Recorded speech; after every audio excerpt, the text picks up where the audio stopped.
well, Australian, so we both studied Australian history. You know, the convicts, the first people.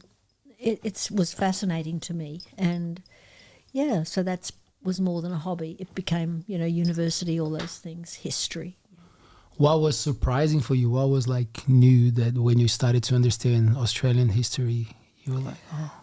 Oh, just how vast the country was, and how utterly it was just everything the opposite to the English people when they came to Australia. And what was so hard was to try and understand why one person is there because they stole a loaf of bread alongside someone else who might have murdered a few people. It was. This is the prisoners. Yeah, She's talking about the convicts prisoners, in Australia. convicts that came, who were the first settlers.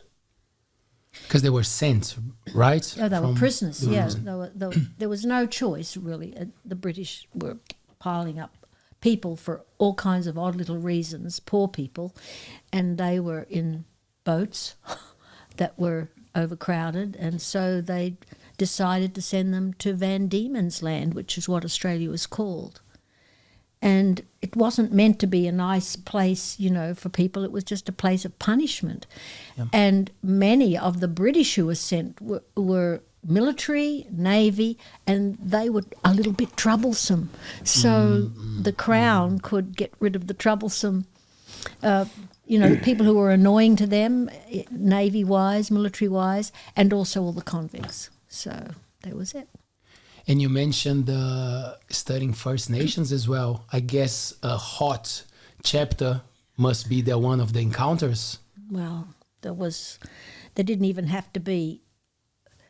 It was shocking for, you know, young Australians to realise that we killed a lot of Aboriginals just because we arrived with so many germs that they had never encountered.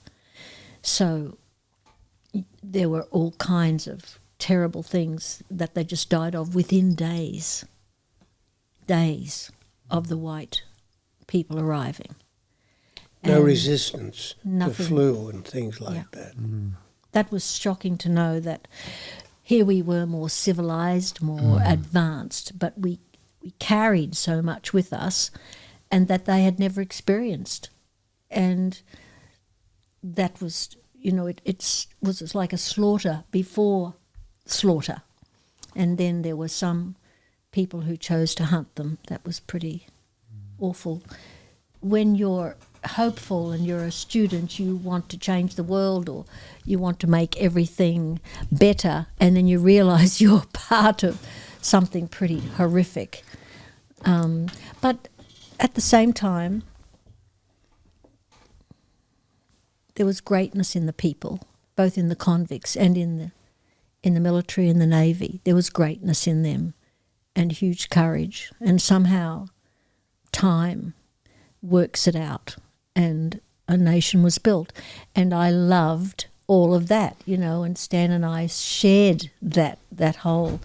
And every state, I'm Queenslander, they were the primitive ones, and he's Melbourne, that's the cultured kind of, they did things better there. And so our histories were totally different, yeah.